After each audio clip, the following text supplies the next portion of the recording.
வணக்கம் தமிழ் நேயர்களுக்கு இனிய வணக்கம். ஈரான் ஒரு போர் தாக்குதல் அவர்கள் மீது ஏற்பட்டு அவர்கள் பதில் தாக்குதல் கடந்த 2-3 நாட்களாக நமக்கு ஏற்பட்டிருக்கிற ஒரு நொடிக்கு நொடி தகவல்கள் அதிர்ச்சியூட்டும் வண்ணம் இருக்கிறது. இதை உலக நாடுகளில் எந்த விதமான தாக்கத்தை ஏற்படுத்தும் என்பதை குறித்து விவாதிக்க நம்மிடையே வழக்கறிஞர், எழுத்தாளர், அதாவது எரியும் பனிக்காடு, மிளிர்கள், புனைப்பாவை போன்ற நமக்கு எழுத்துக்களை தந்திருக்கிறது மட்டுமல்லாமல் அவர் முகநூலை நீங்க பார்த்தீங்கன்னா தொடர்ந்து உலக அரசியல் குறித்து நமக்கு தெரிவித்துக் கொண்டு வருகிறார். அவர் எழுத்தாளர் திரு இரா முருகவேல் அவர்கள் இணைந்திருக்கிறார். அவரை வரவேற்போம். சார் வணக்கம். சார், இப்போ நீங்க தொடர்ந்து இந்த 3 நாட்கள் இந்த ஈரான் பதில் தாக்குதல், அது இப்ப நம்ம பேசிட்டு இருக்கிற நேரத்தில் நெத்தன்யாகுன் மீது கூட தாக்குதல் நிகழ்ந்திருப்பதாக செய்தி வருகிறது. இதுக்கு முன்னால நம்ம அதை கடைசியா இப்ப நம்ம இதுல பேசுவோம். முதல்ல இந்த ஈரான் 1979க்கு முன்னால அவர்கள் ஒரு மன்னராட்சியின் கீழ் இருந்தது. பிறகு அவர்கள் இப்ப கொரியா மாதிரி ஒரு பொருளாதார தலைமையை தேர்ந்தெடுக்காமல் ஒரு மத தலைவரின் கீழ் அவர்களுடைய ஆட்சியை அதிகார உச்ச தலைவரை ஒருத்தரை தேர்ந்தெடுத்து அதன் வழி நடப்பதற்கு என்ன மாதிரியான காரணங்கள் இருந்தது? ஈரான்ல நடந்தது இஸ்லாமிய புரட்சி. ஷியா இஸ்லாமிய அமைப்பு தான் அந்த புரட்சியை நடத்துச்சு. அதற்கு முன்னாடி அங்க இருந்தவர் ரேசா ஷா பகேல்வி அப்படின்னு சொல்லிட்டு ஒருத்தர். அவரு முழுக்க முழுக்க அமெரிக்கா, பிரிட்டன் இந்த மாதிரி மேற்கத்திய நாடுகளுடைய ஆதரவாளர். அவங்களுடைய நிறுவனங்கள் ஈரானுடைய இயற்கை வளங்களை கட்டுப்படுத்துவதற்கு முழுமையா அனுமதிச்ச ஒருத்தர். அவருக்கு எதிராக பெரிய புரட்சி நடக்குது 78 அந்த வாக்குல. அந்த புரட்சியை முன்னாடி நின்று நடத்தினது ஷியா இஸ்லாமிய மத குருமார்கள். ஆனா அந்த புரட்சியில கம்யூனிஸ்டுகள் இருந்தாங்க, குடியரசுவாதிகள் இருந்தாங்க, பெண்ணியவாதிகள் இருந்தாங்க, இந்த மாதிரி பலதரப்பட்டவங்க இருந்தாங்க. ஆனா லீடர்ஷிப் கொடுத்தது ஷியா இஸ்லாமிய மத குருமார்கள் அப்படிங்கிறதுனால அரசு அதிகாரம் நேரடியா அவர்களுடைய கையில போயிருச்சு. அதுக்கப்புறம் வந்த முரண்பாடுகள்னால கம்யூனிஸ்ட் கட்சி இதெல்லாம் ஈரான்ல நசுக்கப்பட்டிருக்கு. சோ அரசு அதிகாரம் மத குருமார்களுடைய கையில போயிட்டதுனால அது மத குருமார்களுடைய ஆட்சியாவே அது அமைஞ்சிருச்சு நேச்சுரலி. அப்படிதான். அப்படி இருக்கும் பொழுது நமக்கு காசா ஸ்ட்ரிப் இஷ்யூஸ் தெரியும். இஸ்ரேலுக்கும் அவங்களுக்கு இருக்கிற பிரச்சனைகள், கடந்த காலங்கள் நடந்தது எல்லாம் கூட நம்ம வாசகர்கள் நேயர்கள் எல்லாம் ஓரளவுக்கு தெரிவாங்க. இஸ்ரேலுக்கும் ஈரானுக்கும் ஒரு பகைமை மூன்றிருக்கிறதுக்கு முக்கியமான காரணம், இன்னைக்கு போர் வரைக்கும் வந்திருக்கிறதுக்கான முக்கியமான காரணம் என்ன? இஸ்ரேல் அந்த ஒரு உலகத்துல கடைசியா இருக்கிற காலனி நாடுன்னு சொல்லுவாங்க இஸ்ரேல. அதாவது காலனி ஒரு குடியேற்றம் அப்படிங்கிறது. இப்போ நமக்கு இந்தியால தெரியாது, ஆனா மற்ற பகுதிகள்ல இப்ப ஆப்பிரிக்கால பாத்தீங்க அப்படின்னு சொன்னா ஜிம்பாவே, சவுத் ஆப்பிரிக்கா, எல்லா இடத்துலயும் பல லட்சக்கணக்கான வெள்ளையர்கள் அங்க இருப்பாங்க. ஐரோப்பால இருந்து வறுமையில இருக்கிறவங்களை எல்லாம் கொண்டு அங்க குடியேற்றி தங்களுடைய ஆதிக்கத்தை அவங்க மூலமா நிலைநாட்டுவாங்க. அப்படி குடியேறினவர்களுடைய நாடுதான் அமெரிக்கா, கனடா, ஆஸ்திரேலியா, இந்த மாதிரிலாம். அந்த மாதிரியான ஒரு குடியேற்றம் தான் இஸ்ரேல். யூதர்கள் அப்படிங்கிற பேர்ல போலந்துல இருந்து, ஜெர்மனில இருந்து, இப்படி இங்கிலாந்துல இருந்து பல்வேறு நாடுகள்ல வெள்ளையர்கள் கொண்டு அங்க குடியேற்றாங்க. அது என்ன, சூயஸ் கால்வாய்க்கு பாதுகாப்பு கொடுக்கணும். சுத்தி இருக்கிற முஸ்லிம் நாடுகள் எதுவும் சூயஸ் கால்வாயை கைப்பற்றிடக்கூடாது அப்படிங்கிறதுக்கும், சுத்தி இருக்கிற இஸ்லாமிய நாடுகள், அரபு நாடுகளுடைய எண்ணெய் வளத்தை மேற்கத்திய நாடுகள் கட்டுப்படுத்துவதை தடுக்க கூடாது அப்படிங்கறத நிலைநாட்டுறதுக்கு தான் இஸ்ரேல் அங்க உருவாக்கப்பட்டது. அப்போ இஸ்லாமிய புரட்சி இருக்கு இல்லைங்களா, ஈரானோட இஸ்லாமிய புரட்சி மேற்கத்திய நாடுகளுக்கு எதிரான ஒரு புரட்சி. இஸ்லாமிய புரட்சி நடந்த உடனே என்ன ஆகுது அப்படின்னு சொன்னா, மேற்கத்திய எண்ணெய் நிறுவனங்கள் வெளியேற்றப்படுது. இப்போ ஷெல், இந்த மாதிரியான பிரிட்டிஷ் பெட்ரோலியம் இப்படிலாம் இருக்கு இல்லைங்களா, அது எல்லாத்தையும் வெளியேற்றுறாங்க, தேசிய உடைமை ஆக்குறாங்க. அதுக்கு முன்னாடி வரைக்கும் அந்த ரோடு போறதுல இருந்து அத்தனையும் வெளிநாட்டுக்காரங்களுடைய கையில தான் இருக்கு. அதை எல்லாத்தையும் ஈரானிய அரசு எடுத்துக்குது. அதனால என்ன ஆகுது அப்படின்னு சொன்னா, ஈரானோட எண்ணெய் வளத்தை மேற்கத்திய நாடுகள் இழந்துருச்சு. அப்புறம் ஈரானோட மார்க்கெட்டையும் இழந்துருச்சு, 7 கோடி மக்கள் இருக்கிற மார்க்கெட்டையும். அப்போ என்ன ஆகுதுன்னா, மேற்கத்திய நாடுகளுக்கு ஈரான் எதிராக மாறும்போது நேச்சுரலி இஸ்ரேல் அவங்களுடைய நாடு தானே, இஸ்ரேலும் ஈரானை ஒரு எதிரியா கருதுறது அப்படிங்கிறது நடக்குது. எந்த நேரம் வேணாலும் இஸ்ரேல் வந்து ஈரானை தாக்கலாம் அப்படிங்கிற ஒரு சூழ்நிலை வந்து ரொம்ப காலமாவே இருக்கு. இப்ப இஸ்ரேல் வந்து முதலே தாக்கிரும் அப்படிங்கிற மாதிரி தான் இருந்துச்சு 80 அந்த மாதிரி பார்க்கல. ஆனா அந்த டயத்துல இஸ்ரேல் வந்து லெபனான்ல போய் ஒரு போர்ல சிக்கிக்குது. அப்ப அதனால உடனடியா தாக்க முடியாத ஒரு சூழ்நிலை இருக்கு. லெபனான்ல இருக்கிற ஷியா இஸ்லாமியர்கள் வந்து இஸ்புல்லான்னு ஒரு அமைப்பை ஏற்படுத்தி இஸ்ரேலை எதிர்த்து போராடினாங்க. இஸ்ரேல் அங்க வந்து விரட்டினாங்க. இந்த மாதிரியான சூழ்நிலை காஜா ஸ்ட்ரிப்ல ஒரு தனி ஆட்சி முறை, அதாவது ஒரு தீவிரவாத தன்மை பிளஸ் ஆட்சி அதிகாரத்தையும் இசிபுல்லா பண்ணாங்களா சார்? இல்ல அவங்க வேற ஆட்சி லெபனானுடைய ஆட்சியிலையும் ஹிஸ்புல்லா பங்கெடுத்துக்கிச்சு. 2 மினிஸ்டர்ஸ் இருந்தாங்க, இப்போ இருக்காங்க.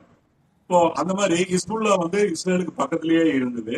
ரொம்பவும் பவர்ஃபுல்லான ஒரு மிலிட்ரியா இருந்தது.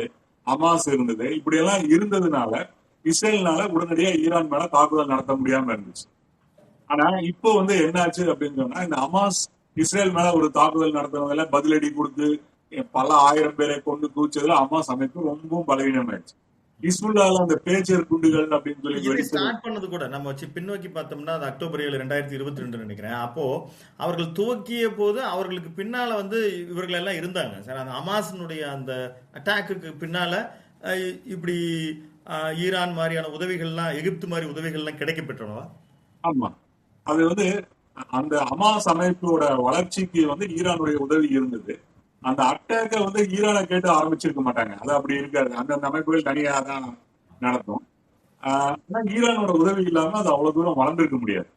அப்போ ஈரான் ஆதரவு குழுக்கள் வந்து அந்த பகுதி முழுக்கவே இருந்தது. ஹிஸ்புல்லா, ஹமாஸ், அப்புறம் ஹூத்தி, அப்புறம் ஈராக்ல வந்து ஈராக்கி ஹிஸ்புல்லா, இப்படியான அமைப்புகள் வந்து இருந்தது. இன்னைக்கு இந்த அமைப்புகள் எல்லாமே இஸ்ரேலோட தாக்குதல்னால பெரிய அளவுக்கு பலவீனப்படுத்தப்பட்டது. அதனால என்ன ஆகுதுன்னா, இனி ஈரானை அடிக்கலாம், பக்கத்துல இருந்து நம்மளை அட்டாக் பண்றதுக்கு ஆட்கள் இல்ல, இதுதான் சரியான ஒரு நேரம், ஈரானை வந்து நம்ம அட்டாக் பண்ணலாம். இப்ப சிரியால ஈரான் ஆதரவு ஆட்சி இருந்துச்சு, அது கம்மிடுச்சு. இந்த மாதிரி எல்லாம் இருக்கும்போது ஒரு ஐடியல் டைம் வந்திருக்கு, அடிக்கலாம் அப்படின்னு முடிவு பண்றாங்க, அடிக்கிறாங்க. இதுக்கு வந்து ட்ரம்ப்பினுடைய உதவி கிடைக்கப்பட்டிருக்கு. இப்ப இவர்களுடைய போர் திருப்பி அடிக்கிற பொழுது இவர்களுடைய சகோதரர் ஈராக், குவைத் மாதிரியான போர் அந்த இடத்துல கொண்டு வந்து போர் தளவாடங்களையும் ஏவுகணைகளையும் வச்சதுனால திருப்பி ஈரான் அடிக்கும் போது அங்க இப்போ வந்து அதாவது இந்த ஒபேக் ஆயில் ஏற்றுமதி நாடுகள் எல்லாமே சேர்ந்து திருப்பி இப்ப ஈரானை தாக்கக்கூடும் அப்படின்னு நம்ம எதிர்பார்க்கலாங்களா? என்னன்னா அது அவசியம் இல்லை அப்படின்னு தான் தோணுது. ஏன்னா இது வரைக்கும் அவங்க யாரும் ஈரான் மேல போர் டிக்ளேர் பண்ணல. அதே மாதிரி கத்தார் மாதிரியான நாடுகள்ல இருக்கிற அமெரிக்க தளங்களை தான் தாக்குறாங்க.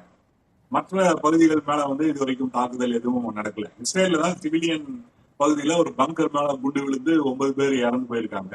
மற்ற நாடுகள்ல அந்த மாதிரியான அட்டாக் எதுவும் நடக்கல. சோ அதனால போர் டிக்ளேர் பண்ணல. அப்படி பண்ண வேண்டிய அவசியம் இல்லை. இந்த 2 நாடுமே ரொம்பவும் பவர்ஃபுல் இல்ல, இஸ்ரேலும் அமெரிக்காவும். அவங்களே அடிச்சிருவாங்க அப்படிங்கிற மாதிரி தான்.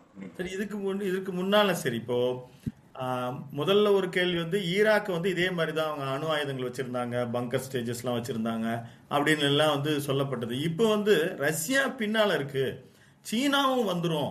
அதனால இப்போ பத்திரிகைகள்லாம் பார்க்கும்போது நீங்கள் கூட அதை குறிப்பு எழுதிருந்தீங்க, அவங்க வருவாங்க இவங்க வருவாங்கன்னு எதிர்பார்த்து கடைசியா யாருமே வராம போயிட்டாங்களே, இப்படி இது நமக்கு வந்து பெரிய நம்ம அது திரைப்பட வசனம் மாதிரி ஆயிடுச்சேன்னு. அந்த மாதிரி ஒரு சூழல் வெறும் ஆயுத வியாபாரத்தை தான் ரஷ்யா வந்து ஈரானை பயன்படுத்திக்கிச்சா? ஆமா, அதாவது வெறும் ஆயுத வியாபாரம்னு மட்டும் இல்ல. ரஷ்யா வந்து எப்பவுமே மேற்கத்திய நாடுகளுக்கு எதிராக அரபு நாடுகள் சண்டை போடும்போது அந்த நாடுகளை வந்து ஆதரிக்கும்.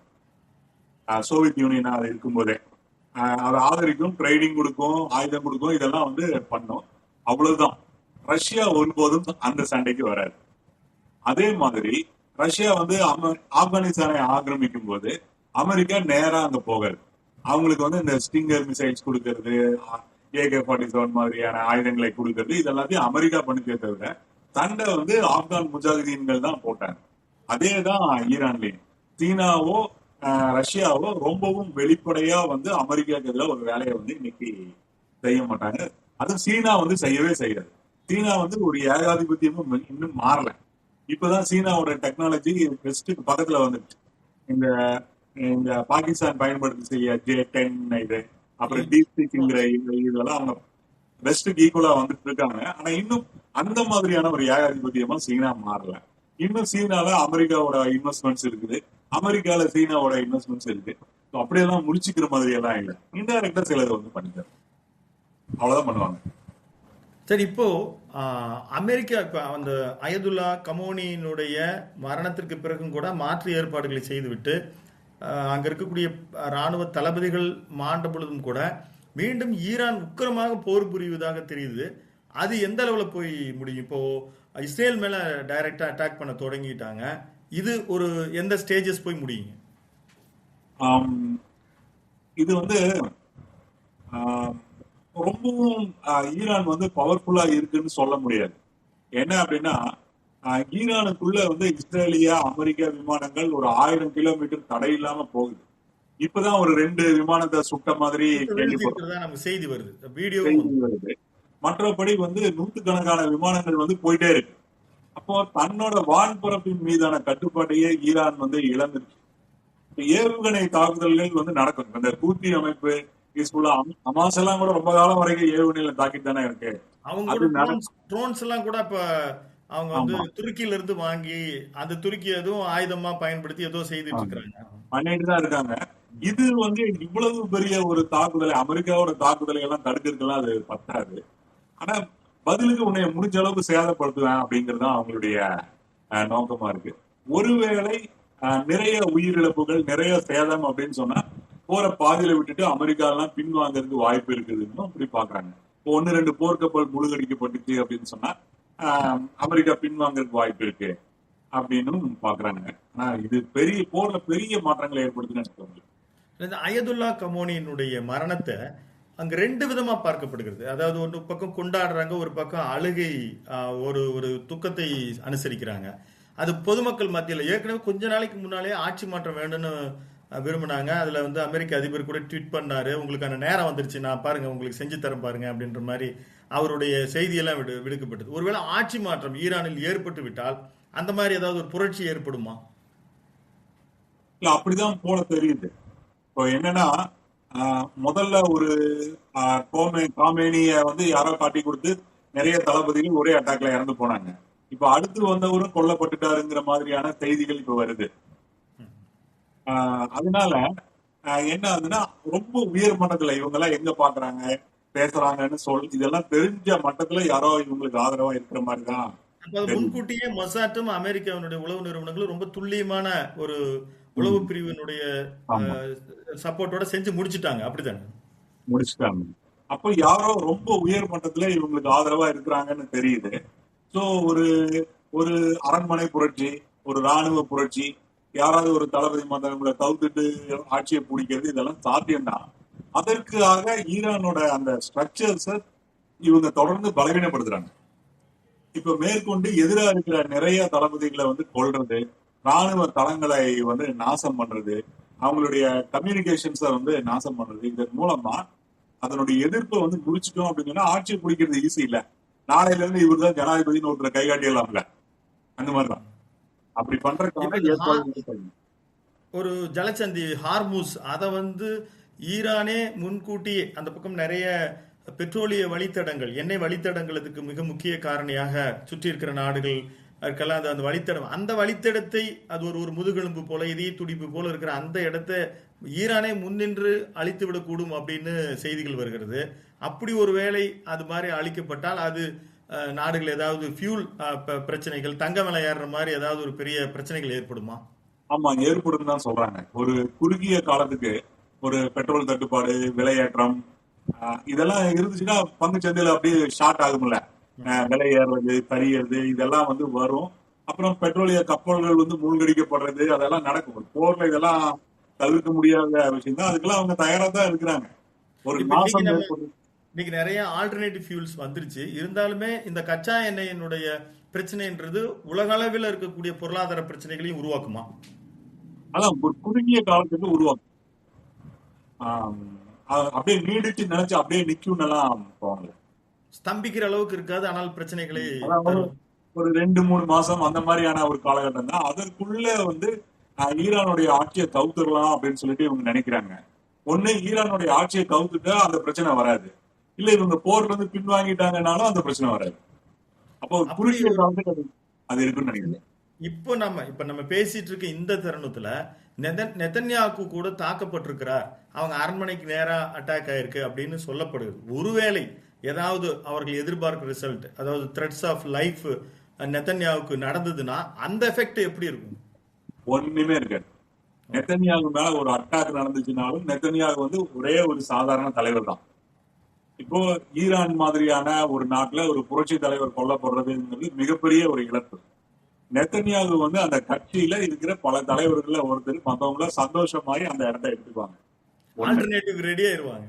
அது ஒரு விஷயமே அவங்களுக்கு வந்து இல்ல. அந்த ஸ்ட்ரக்சர் வந்து அப்படியே இருக்கும் இஸ்ரேலோட. ரெண்டாவது, இஸ்ரேல் வந்து ரொம்பவும் ப்ரொஃபஷனல் ஒரு ஒரு அரசு, ஒரு ராணுவம். அதனால அத்தனை ஈஸியா இவங்க வந்து ஒரு ஜனாதிபதி இருக்கிற இடத்துல அட்டாக் நடத்தி மரணம் வரைக்கும் போகுமாங்கிறது எனக்கு வந்து சந்தேகமா இருக்கு. ஒண்ணு நடந்துருச்சு, ஒரு சிவிலியன் பங்கர் மேல ஒண்ணு நடந்துருச்சு. ஆனா ஒவ்வொரு தடவையும் அந்த மாதிரி நடக்குமாங்கிறது எனக்கு தோணல. தொடர்ந்து அமெரிக்கா, அது வந்து வெனிசுலாவாகட்டும், அவர்கள் வந்து தலையீடு. இப்போ கமோனியை பற்றி உங்களுடைய மதிப்பீடு, அதாவது இந்த ஆட்சி அதாவது ஒரு நாட்டினுடைய இறையாண்மையின் மீது அமெரிக்கா தலையிடுவது தவறுதான். ஆனா அந்த கமோனியனுடைய ஆட்சியை அதை எப்படி நீங்க பார்வையிடுறீங்க? அது வந்து கவிழ்க்கப்பட்டு நகர்வது அப்படின்றது ஒரு உலகமயமாக பொருளாதாரத்திற்கு சரியாக இருக்குமா? இப்போ ஈரான் சொத்துக்களா இருக்கிறது எல்லாமே பிரைவேடைஸ் ஆகும். சரி, ஈரானுடைய மக்கள் வந்து தங்களுடைய சொத்துக்களை இழப்பாங்க இந்த இஸ்லாமிஸ்ட் ஆட்சி போயிடுச்சு அப்படின்னு சொல்லி சொன்னாங்க. ஆனா அதற்கு பதிலா வந்து பெண்களுக்கு சுதந்திரம், இந்த பர்தா போட வேண்டியதில்லை, இதெல்லாம் கிடைக்கும் அப்படின்னு சொல்லி சொல்றாங்க. அது எந்த அளவுக்கு ஈரானிய மக்கள் விரும்புறாங்க, அது மிடில் கிளாஸ் உடைய விருப்பமா அல்லது வந்து ஈரான் முழுக்க இருக்கிற பாட்டாளி வர்க்கத்தோட விருப்பமா அப்படின்னு எல்லாம் வந்து நமக்கு சொல்ல முடியல. ஆனா என்னன்னா, இப்ப இருக்கிற கோமேனியுடைய ஆட்சியில அப்படி பெண்களுக்கு உரிமையே இல்லைன்னு சொல்ல முடியுமான்னு எனக்கு வந்து டவுட்டா இருக்கு. ஏன்னா ஏராளமான பெண் இயக்குனர்கள், சினிமா இயக்குனர்கள் வந்து ஈரான்ல இருந்து வந்திருக்காங்க இல்லையா? நிறைய ஈரானிய படங்கள் கலை இலக்கியத்துல வந்து அப்படி ஒரு ரொம்ப பயங்கரமான ஒரு அடக்குமுறை இருக்கிற நாடு மாதிரி தெரியல. இப்ப நீங்க சவுதி அரேபியால இருந்து ஒரு சினிமா வந்துச்சுன்னு நீங்க சொல்ல முடியாது இல்லையா? துருக்கியோட படங்கள் வருது, ஆனா இந்த அளவுக்கு இந்த பகுதிகள் முழுக்க பார்க்கப்படுற மாதிரி இருக்குதா அப்படின்னும் அதுல வந்து டவுட் இருக்கு. ஸோ ஈரானுடைய கலை இலக்கிய வளர்ச்சி அப்படிங்கிறது ரொம்ப ஒரு முக்கியமான ஒண்ணுதான். அதனால ரொம்ப அப்ரஸிவ் கிடையாது.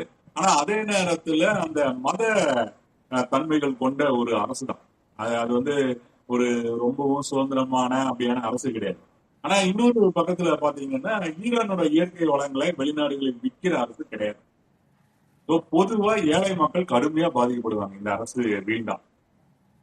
அதுக்கு வந்து மிடில் கிளாஸுக்கு சின்ன சின்ன வசதிகள் கிடைக்கும். அது அவங்களுக்கான ஏதோ ஒரு படிப்பு, வெளிநாட்டுக்கு போய் பணியாற்றக்கூடிய வாய்ப்பு, அந்த மாதிரி மிடில் கிளாஸ் கிடைக்கும், எல்லாமே கிடைக்கும்.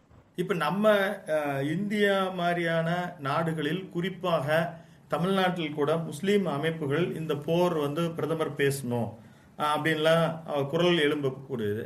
அதில் இன்னும் சில மாற்று கருத்துக்கள் கூட, இப்போ ப. சிதம்பரம் மாதிரி மன்னிக்கிறது திரு கார்த்திக் சிதம்பரம் வந்து சொல்றார், அந்த ஆட்சியெல்லாம் ஒன்றும் ஒரு பெரிய இது இல்லை, ஒரு கொடுங்கோல் ஆட்சி தான், ஆனாலும் இன்னொரு நாடு உள்ள போறது தவறு. அதே மாதிரி மத்திய அரசு இன்னைக்கு ஒரு நோட்டீஸ் கொடுத்துருக்காங்க, இதை வச்சு ஒரு கலவரம் ஏற்படுறதுக்கு வாய்ப்பு இருக்கு, இங்க தூண்டுவதற்கு வாய்ப்பு இருக்கு, அந்த மாதிரி வாய்ப்பு இருக்குன்னு நினைக்கிறீங்களா? அதே நேரத்தில் இந்த போரினுடைய எஃபெக்ட் இந்தியா மாதிரி நாடுகள்ல எந்த மாதிரி எதிரொலிக்கும்? இந்தியா வந்து அங்க ஒரு துறைமுகம் கட்டிட்டு இருந்துச்சுல்ல, ஜாஜாபாத் இல்லையா? அந்த துறைமுகம் வந்து சர்வநாசம் ஆயிடுச்சு இந்த அட்டாக்ல. இப்போ இந்தியாவுக்கு வந்து இழப்பு தானே ஒண்ணு. அதானி கட்டிட்டு இருந்தாருன்னு நினைக்கிறேன். அப்போ அதே, ஆனா ஒருவேளை அது வந்து இப்ப இருக்கிற ஈரானிய அரசு சிதறடிக்கப்பட்டுச்சு அப்படின்னு சொன்னா, அங்க வந்து இந்திய நிறுவனங்கள் இந்த அதானி எல்லாம் போய் இந்த இன்ஃப்ராஸ்ட்ரக்சர் ப்ராஜெக்ட்ல சிலதை வந்து கைப்பற்றுவதற்கு வாய்ப்பு இருக்கு. அதான் சொன்ன, உலகம் முழுக்க இருக்கிற எலக்ட்ரிகளுக்கு அதுல லாபம் இருக்கு, ஈரான்ல கண்டிப்பா லாபம் இருக்கு. ஆனா மக்களை பொறுத்த வரைக்கும் இப்ப ஈரான்ல வேலைக்கு போய் சம்பாதிச்சுட்டு வர்றவங்களுக்கு அந்த மாதிரி நிலைமை இனி இருக்குமா அப்படிங்கிறது கொஞ்சம் டவுட். ரெண்டாவது, ஈரானிய அரசு அப்படிங்கிறது ஒரு மதத்தன்மை கொண்ட ஒரு அரசு, ஷியா அரசு. அதனால எதிர்ப்புங்கிறது மதத்தன்மை, இப்ப ஜனநாயக உணர்வு, இன்டலெக்சுவல்ஸ் அப்படிங்கிற மாதிரி இல்லாம மதத்தன்மை கொண்ட எதிர்ப்பா இருக்கும்போது அது அதுக்கான தன்மைகள் கொண்டதா தான் இருக்கும். இப்போ இப்போ சல்மான் ருஷ்டிக்கு அவர் ஒரு மரண தண்டனை கொடுத்து பழைய கோமேனி அவரு செத்து போய் 20-30 வருஷம் கழிச்சு இப்போ ஒருத்தர் அவரை கத்தியில குத்திட்டாரு. அந்த மாதிரி அந்த ஒரு மத தன்மைக்கு வந்து அப்படியான ஒரு தன்மை இருக்கு. அதனாலதான் வந்து இப்ப பாகிஸ்தான்ல பாத்தீங்கன்னா அமெரிக்க தூதரக உள்ள போது தீ வச்சு அதுல 8 பேர் செத்துருக்காங்க. இந்த மாதிரி நடக்கும். ஆனா இந்தியால ஷியா முஸ்லீம்கள் வந்து ரொம்பவும் குறைவு.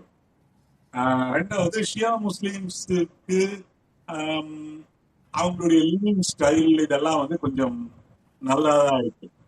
அதனால ரொம்பவும் மொத்தத்தனமான கலவரம் ஏற்படுற சூழல் இங்க இருக்குமான்னு எனக்கு அப்படி இல்லைன்னு தோணுது இந்தியால. மற்றவங்க ஆனா இந்தியாவுக்குள்ள பொதுவா ஷியா சுன்னி அந்த இது இல்லாமையே இஸ்லாமிய அமைப்புகள் வந்து ஒரு நல்ல அரசு கவிழ்க்கப்படுது அப்படின்னு தான் அதை வந்து பாக்குறாங்க. கலவரம் வர்றதுக்கான வாய்ப்பு இருக்கு பாருங்க. அந்த போரின் விளைவாக இந்தியாவுக்கான பொருளாதார தாக்கம் எப்படி இருக்கும்? இந்தியாவோட பொருளாதார தாக்கம் அப்படிங்கிறது இப்போதைக்கு இந்தியாவுக்கு இழப்புகள் இருக்கு. ஏன்னா இந்தியா கம்மி விலையில ஈரான் கிட்ட எல்லாம் வாங்குச்சுல பெட்ரோல் எல்லாம். ஆனா நமக்கு கொடுத்தது ஈரான் கிட்ட கம்மி விலையில வாங்குச்சு, ரஷ்யா கிட்ட வாங்குச்சு. நம்ம வாங்கிட்டு இருக்கிற பெட்ரோல் 100 ரூபாய்க்கு 1 பைசா குறையவே இல்லை. ஆனா இடையில இருக்கிற யாரோ ஒருத்தங்க எல்லாத்தையும் சாப்பிட்டு இருந்தாங்க. இப்போ அவங்க அந்த விலையை வந்து ஏத்துனாங்க அப்படின்னு சொன்னா இப்போ வந்து நஷ்டத்தை நம்ம கிட்ட பகிர்ந்துக்க மாட்டாங்கல்ல. இனி 150 ரூபா கொடுன்னு சொல்றதுக்கு வாய்ப்பு இருக்கு. அப்ப பெட்ரோலோட விலை ஏறிச்சுன்னா எல்லாமே காய்கறில இருந்து வெண்டைக்காயில இருந்து கத்திரிக்காயில இருந்து அங்கத்துல இருந்து சகலமும் ஏறதான் செய்யும். இந்தியாவோட பாதிப்பு வந்து நெகட்டிவான பாதிப்பு தான் இங்கே. மிக்க நன்றி சார். உங்களுடைய பணிப்பளவுக்கு இடையில வந்து எங்களுக்கான கருத்துக்களை பதிவிட்டுமைக்கு மீண்டும் ஒரு நல்ல சந்தர்ப்பத்தில் சந்திப்போம். நன்றி, வணக்கம்.